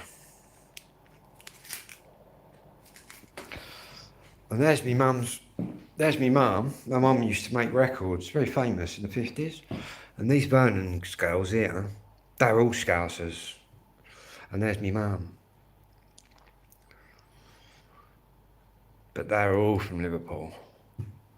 And me mum, obviously you got South Liverpool and then North Liverpool, which is, I would say people from the north of Liverpool, probably a bit harder than the ones from the south. And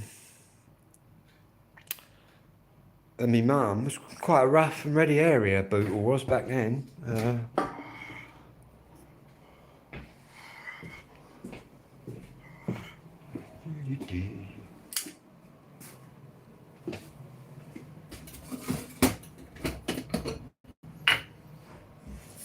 be honest, the Scousers,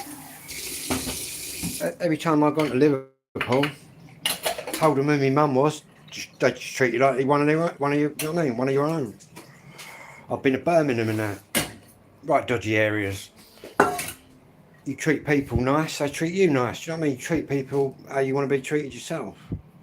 But yeah, I'll get on in most places, to be honest with you.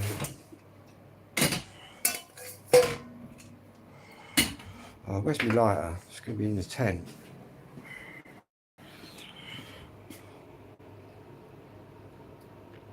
Yeah, it's the local shop and the local record shop. And I'll tell you what, was another bit of a result. Did I bring a phone box thing down with me? Otherwise my signal might. So, my Wi-Fi on the other phone. Yeah, I see the geezer today in the shop and I told him about, I've got 600 records there and probably more. He's interested in buying them, so hopefully I can have a deal with him.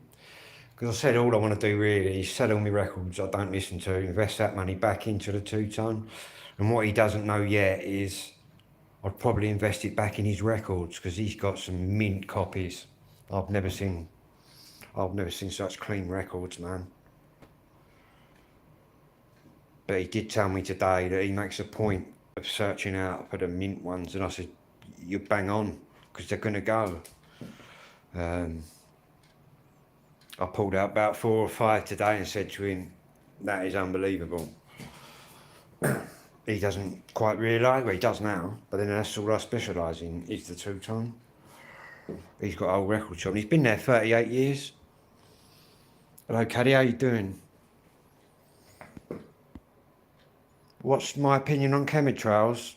Well, they're not what people say, oh they're spraying us. Do you know what that is?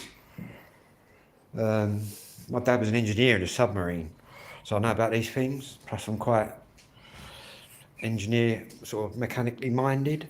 With a jet engine, it puts out water. That's what you see in the sky. They're not chemicals people are spraying on you. if you go and have a look at how a jet engine works, that's what the trails are. And I'm 100% certain of that. All these conspiracy theories, some of them are believable, but some of them, they clearly don't know how a jet engine works. But everybody's entitled to their opinion, basically. So I won't sit on here and call anybody an idiot because they don't think what I think. That's up to them, isn't it? But that's what I think. Yeah, it's just all bullshit, right? Because I know how a jet engine works. And if you go and look at how a jet engine works, you will probably change your opinion if you do think that all the trails are real. But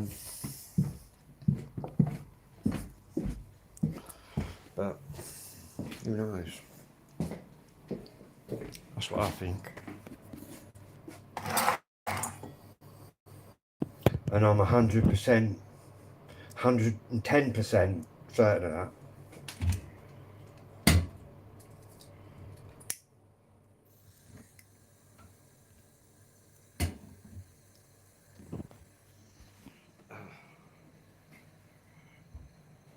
Obviously, where them planes are, it's freezing up there, man.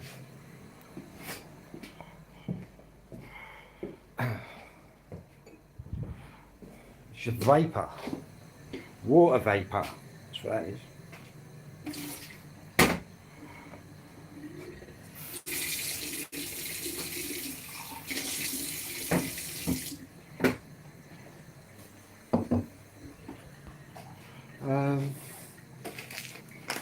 Have a cup of tea.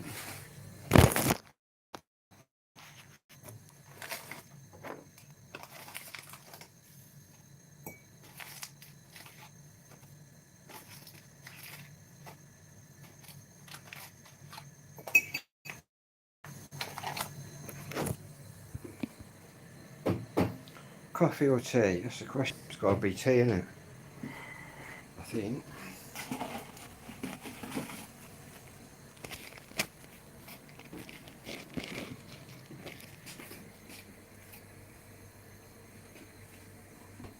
Right. 21% battery. I'm killing it tonight, though. Been on here 1 hour and 43 minutes talking about everything you can think of. Anyway, there's my new Madness LP. £10. There's some absolutely classics on this. I haven't got this one. See, what I'll be buying off that shop is actually doubles of what I've got. Except his copies are just mint. Well, to call something mint, it's got to be in the wrapper, never opened. But you get a VG, which is very good, which is what these records are, man. I've never seen such clean records.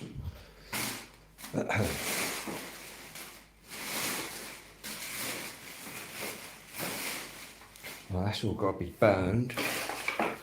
Can't take that out, it's got bank statements in it. I've got all my drones out, look down here. Got another one upstairs. That's my learner drone. Then we got me DJI Mini 4K. And we got this one, which is my naughty one. That's a real old school one that goes up to 500, obviously the law says I can go 120 metres. This one, the Mini Mavic, that can go 500 metres up. Then I've got my new drone upstairs, which it's just got a 15-kilometre range. It's got sensors on it. It'll stop if it comes into anything. Low battery, warning. I'll just waffle away until I disappear, I think.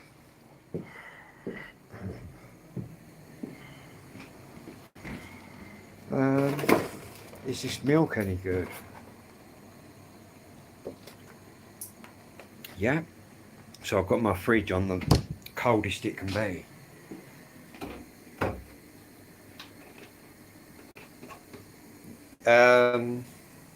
What, the new drone? Only that it's brilliant, man. Them Lito series of drones, the new ones they just brought out, miles ahead of the mini range. And I haven't even got the top spec one. I'm one step down, but I've still got sensors. The only thing extra you get is the LiDAR. But to be honest, I fly quite a bit at night, but I'm usually quite high. I always fly quite high, and I know that I'm going to clear everything. But yeah, the one that fell out of the sky and went in the river, well, in the sea. I had to send DJI all the technical stuff from the controller, so they could look at it. And they told me that my stick control was very good, and it wasn't down to me, and it was down to a malfunction, and sent me out another drone. So really, you can't ask for better than that. But they do. That's why the controllers record everything, because then you can't bullshit to them, because they can see exactly how hard you press the sticks and everything. Oh mate, yeah, they do go strong. You look at me. Well, I've got a Mavic Mini there, Mavic Mini 1 there. That's my naughty one. My naughty one that is not set to 120, it goes up to 500. You've got a bit of a different controller with that. Still, I quite like that controller, it's alright. But my next jump up will be a controller with a screen built in. But I might leave it just to see what DJI bring out, because I've heard there's, I don't know, mini whatever car, I don't know. They're just releasing loads, but I've got to say the Lito range, all of them really are pretty damn good, the DJI stuff. When you go, right, you've got to remember, I learned on this G10 from Amazon.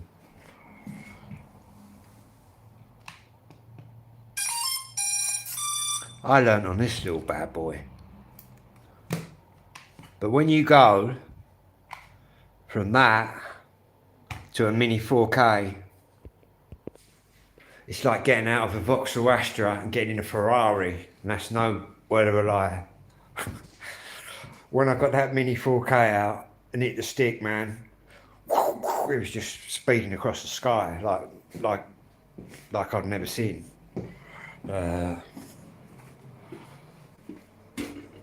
Unbelievable. Oh yeah, I think they got quite a good life on them. Look after them, fly them correctly. You could be. Oh, we've got to have a license now. I'll show you that in a minute. You've got to take a test, which I've done. You don't have to have insurance, but I've got some. But if you're working, using it commercially, like doing a job, you then need insurance.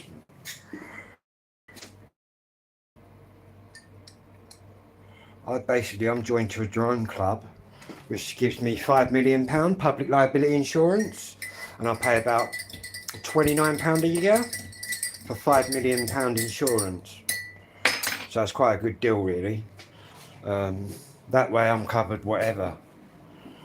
Not that I'm going to crash into anybody, or well, like when my drone fell out of the sky, I'm lucky it went in the sea. To be honest, it didn't hit anybody, because the last thing I'd want is for my drone to injure anyone.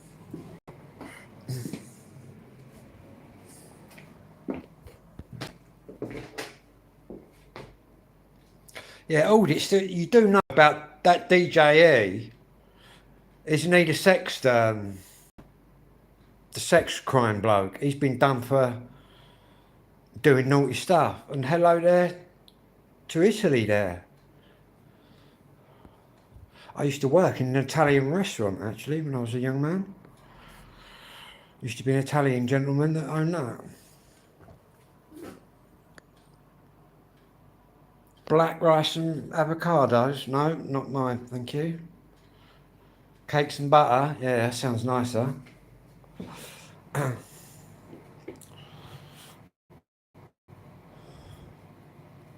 that was one of my first cooking jobs in an Italian restaurant. I can bake fresh bread. I was a baker and a confectioner. Um, and the Italian man, his daughter, she was really pretty. And they used to stop and we always used to have wine. Like a tradition, we have a wine at lunchtime. And it was all quite mellow actually, working with the Italian man and his wife, who was Italian as well. They were all Italian. So I was being trained as an Italian chef. Oh yeah, the early starts. I've done all sorts of baking, night baking. But when I first learned, it was you did everything with your hands, man. It's all machines and stuff nowadays. But yeah, and kitchen work, chef work, is very hard work. The money's okay. To be honest, in the Italian restaurant, he paid quite good money. Quite long hours, finishing late at night, but you got a meal, whatever meal you wanted. Just cook it up. Am I saying DJ is a nonce? Yeah, I am. He is a nonce. Yeah, go and look it up on YouTube or Google it. He got done for taking pictures of girls and stuff. Yeah. But the other guy you mentioned, he's all right as far as I know. Oh yeah, there's plenty. Yeah, there's plenty out there about him. Um, there's even people that have got the paper cuttings and all that and put them up because he just denies it, but he did it. He actually went to court. He used to do sportswear. That's all I'm saying. And he approached a lot of girls. Do you want to come and wear my sports gear? Take a few pictures of you and that. No, it weren't DJ audits, no. As far as I know, he ain't got a past like that. Or he hasn't been outed yet, maybe. But the other geezer has. Definitely.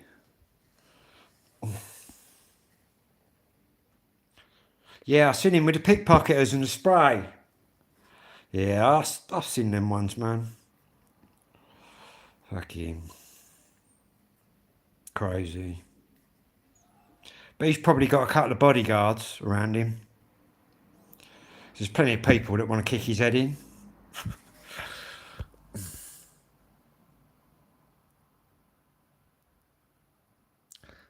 I thought the same as you, mate. I was completely shocked. I'd been watching him. I was exactly the same as you, man.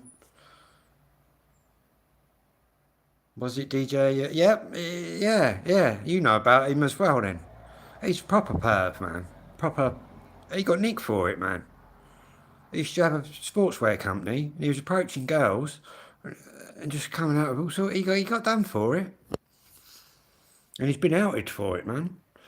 And don't worry if you've been watching him and you didn't know. I'd been watching him and I didn't know.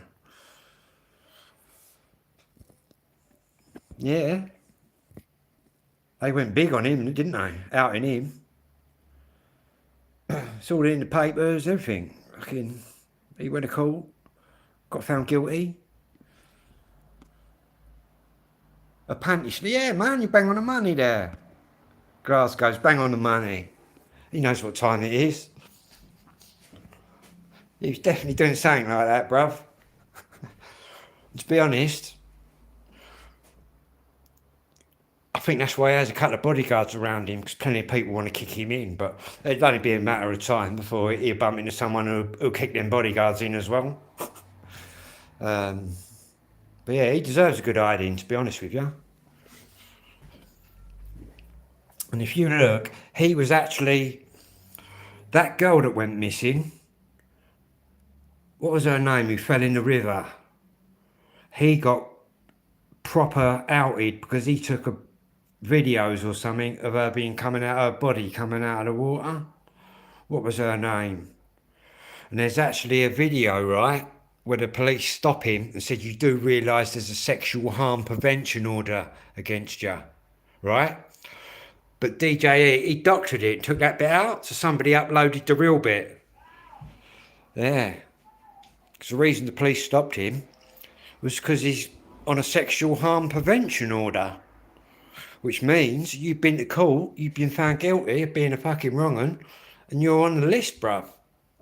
Dress it up and have as many bodyguards as you want, mate. Still don't wash with me. Yeah, man, fucking...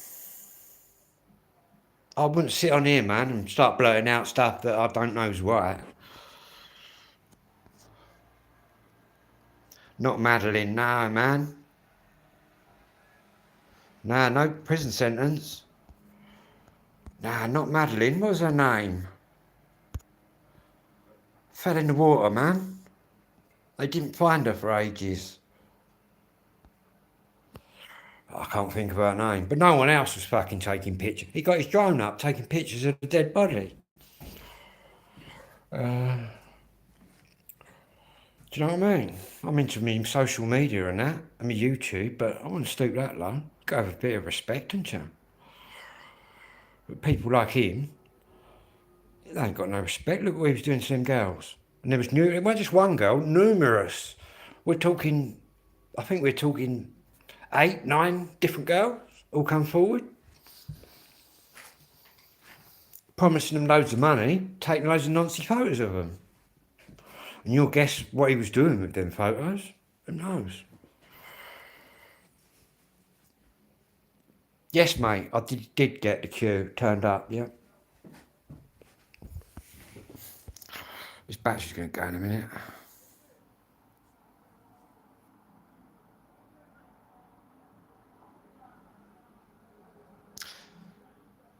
Oh, yeah.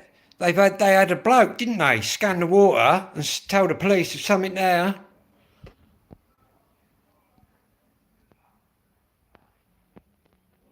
Did who meet me on time?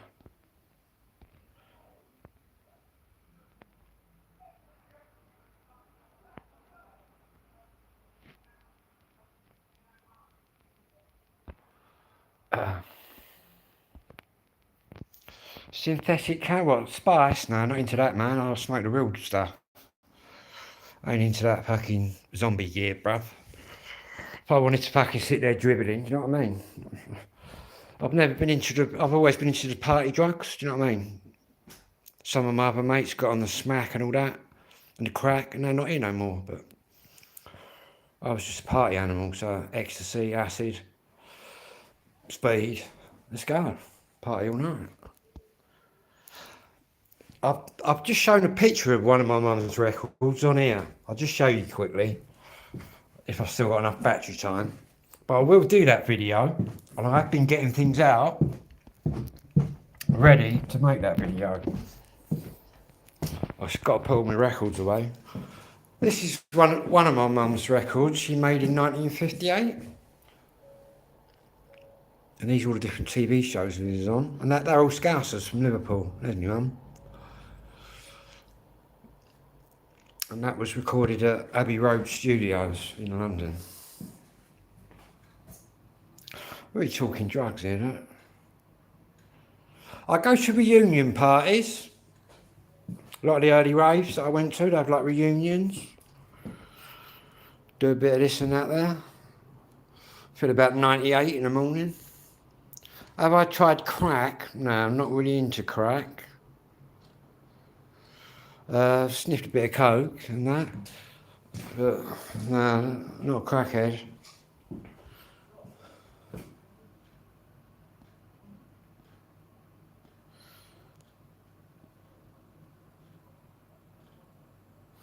Ready for 20? White or brown? Crazy goings on. We've covered some subjects tonight, look. 2 hours in, man. We've covered every subject available, haven't we?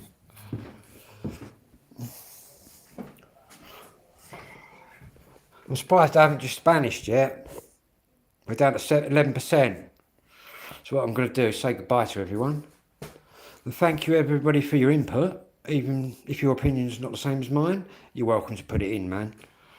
Do you know what I mean? I'm not one of these people that's going to go, he doesn't agree with me, let's block him. I mean, you can have your opinion.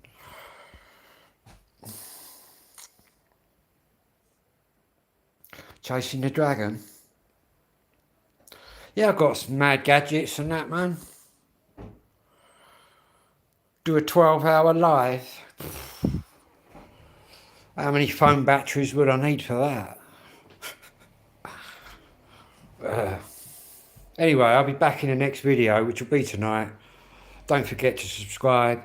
Whatever you're doing out there, people, have a good one. And remember, you're here for a good time, not a long time.